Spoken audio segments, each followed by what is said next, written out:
Kinutlo gikan sa sulat ni San Pablo ngadto sa taga Galacia. Mga igsuon, nahibulong ako nga sakalit lamang mitalikod kamo kaniya, nga nagtawag kaninyo pinaagi sa grasya ni Kristo. Ug midawat kamo sa laing ebanghelyo. Ang tinuod walay laing ebanghelyo. Apan gisulti ko kini kay may mga tawo man nga nagsamok kaninyo ug naninguha pagtuis sa ebanghelyo ni Kristo. Apan bisan kun kami o usa ka anghel gikan sa langit magwali kaninyo og ebanghelyo nga lahi sa among giwali, ipatunglo siya. Gisulti na namo kini kaniadto og karon, sublion ko pag-ingon. Kung may magwali kaninyo og ebanghelyo nga lahi sa iyong nadawat, matinunglo siya. Nagpasabot ba kini nga naninguha ako nga kahimut-an sa mga tawo? Wala. Gusto ako nga kahimut-an sa Dios. Naningkamot ba ako aron mahimong inila? Kung naninguha paghihapon ako niini, dili unta ako sulugoon ni Kristo. Mga igsuon, tuguti ako pagsulti kaninyo niini. Ang ebanghelyo nga akong giwali, dili minugna og tawo. Wala ko kini madawat gikan kang bisan kinsa ni may nagtudlo niini kanako. Kundili gipadayag kini kanako ni Hesu Kristo. Ang pulong sa Ginoo. Salamat sa Diyos.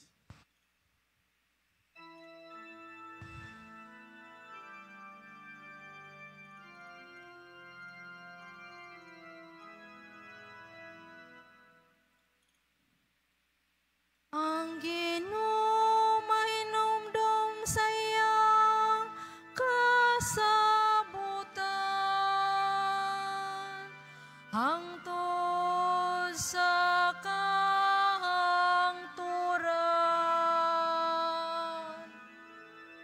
Ang Ginoo mahinumdum sa iyang kasabutan, hangtod sa kahangturan. Pasalamatan ko ang Ginoo sa tibuok kong kasing-kasing, diha sa pundok sa mga matarong. Dagko ang mga buhat sa Ginoo, matahom diha sa tanan nilang kaanindog. Ang Ginoo mahinumdum sa iyang kasabutan, hangtod sa kahangturan. Ang mga buhat sa iyang mga kamot, matinodanon ug matarong. Dili kaduha-duhaan ang tanan niyang mga sugo.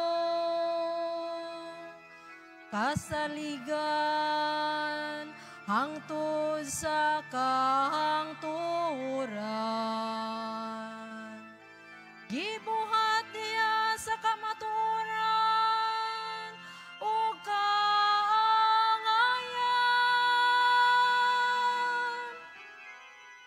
Ang Ginoo mahinumdum sa iyang kasabutan, hangtod sa kahangturan. Nagpadala siya kaluwasan ngadto sa iyang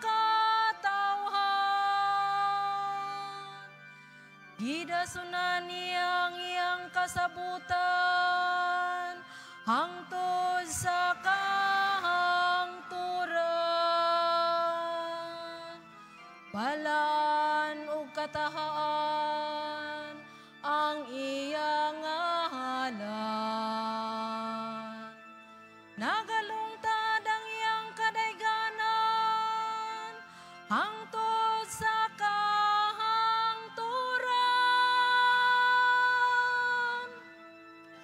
Ang Ginoo mahinumdum sa iyang kasabutan, hangtod sa kahangturan.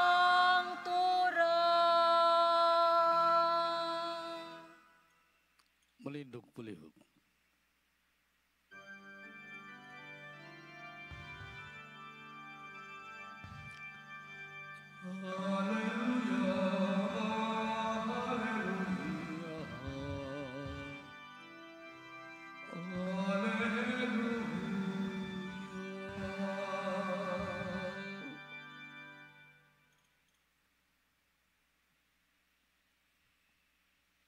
Ang Ginoo manaa kaninyo, Manausap kanim.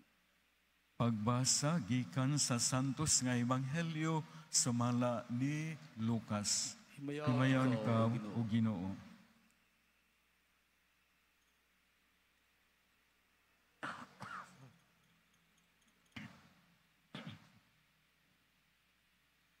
Unya miduol ang usa ka magtutudlo sa balaod o misulay pagbitik kang Hesus. Nangutana siya, magtutudlo, unsay kinahanglan kong buhaton ang makadawat sa kinabuhing dayon? Sa Hesus mitubag kaniya, unsa may giingon sa kasulatan o giunsa man nimo kini pagsabot? Ang magtutudlo sa balaod mitubag, higugmaa ang Ginoo nga imong Dios sa tibok mong kasing-kasing ug sa tibok mong kalag, sa tibok mong kusog ug sa tibok mong huna-huna. Ug higugmaa ang imong ising katawo ingon sa higugma mo sa imong kaugalingon. Mitubag sa Hesus, husto ang imong tubag.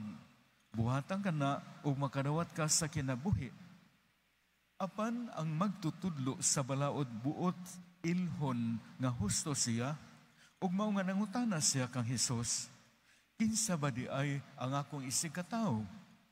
Sa Hesus mitubag, may usa ka tawo nga milugsong gikan sa Jerusalem ngadto sa Jericho, ug gibanhigan siya sa mga tulisan, gihibuan nila siya, gibunog ug gibiyaan nga himatyon.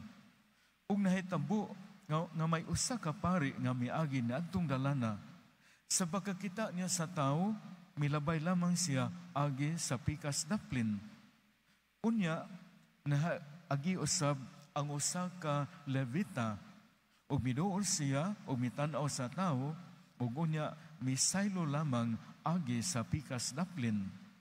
Apan may usa ka Samarianhon nga nagpanaw nitong dalana, nahiagi sa gitulisan, ug sa pagkakita niya sa tao, naluoy siya.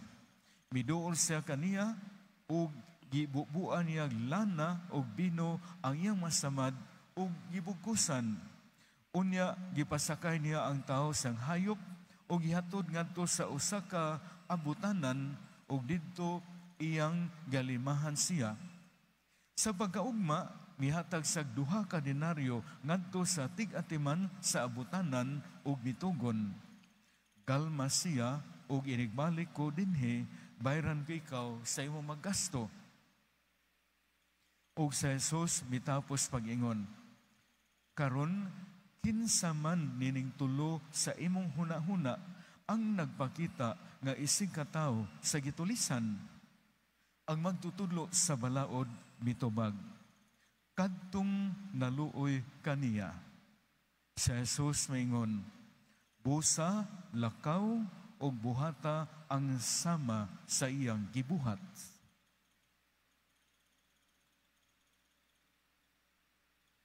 Ang Ebanghelyo sa Ginoo, daygon ikaw o Kristo. Maigsoon, may gabi na tong tanan. sukad pa ni Santo Domingo o before gani ni Santo Domingo, pero siya ang na-popularize sa paggamit sa Santos nga Rosaryo. Santo Domingo de Guzman, batok sa mga irehes. Ang irehes may suon or heretic ang binunyagan ang Katoliko apan dili mudawat sa ubang pagtulunan sa simbahan Katoliko. So tawgon og irehes, manlitan di ka mudawat nga si Santa Maria, mga may suon maminaw ta sa mga Birhen Maria. Padayon kita sa pag-ampo gamit ang Santos nga Rosaryo. Musimba kita matag Domingo. Mangumpisal kita sa atong masala. Sa atong pagsimba, atong kalawaton ang buhi nga lawas ug dugo ni Kristo. Nya sa atong pag-ampo, atong iampo ang mga tao nga wala mutahod sa Dios, wala na mo simba sa Dios, wala na mo ila kaniya. Kung nga sa Ebanghelyo karon, ang labing dakong sugo mao ang bahigugma sa Dios ug ang bahigugma sa atong isig katao. Sa komunista walay Ginoo. Ang leader sa komunista ang gihigugma ang iyarang kaugalingon. Siya nag-isip sa iyang kaugalingon nga Ginoo. Mga dunay area sa China nga panangtang ang mga imahen, no? Sulod sa simbahan, wala na mga icons, mga imahen sa mga santos, wala na crucifix, any symbol, sign. Gipulihan og mga naong sa mga tao sa mga leaders sa mga komunista. Sa North Korea, di ba, bawal na ang religious nga mga pictures, Biblia. Pero adto ka sa ilang madapit sa opisina, adto sila mga plaza, tua nagbarog didto. Imbes si Kristo ang hari nga imahin, ang ilang leader nga dagko kay mga tiyan, maoy nagbarog didto. Masuko o musangpit ka Ginoo. Wa sila'y kaluoy, no? Ang komunista walay kaluoy sa mga tao. Kung kaaway ka, patay gyud. Moreklamo ka, patay gyud. No, dili para sa ato nga makasinggit ta, mamato pagani, muka bugal-bugal. Pero sa ila di na pwede may suon, bitso ka sa minteryo. Kay lagi wala sila'y kahadlok sa Ginoo, kay nag-isip sila silang kaugalingon nga Ginoo. Mo kini ahagit nato. Grabe kita usab, no, ang atong kakulang sa pagtahod sa Dios, ang atong pagsupak, no, ang diborsyo, abortion ug uban pa. Kini pagsupak sa masugo sa Ginoo, ang wa pahigugma sa atong isig katao, ug kini mamunga og atong katalagman. Mga samtang wala pa maabot ang dakong katalagman, mga muyo kita sa Ginoo, mga kitag pasaylo kaniya, dili lang alang sa atong masala, alang sa sala sa uban, labi na kantong wala mutahod, wala mo ila ni Kristo nga atong Ginoo, wala na mahigugma sa Ginoo, wala sa moangkon nga sila makasasala. O Maria, amo langit ng inahan, iambo mo kami nga midangop kanimo.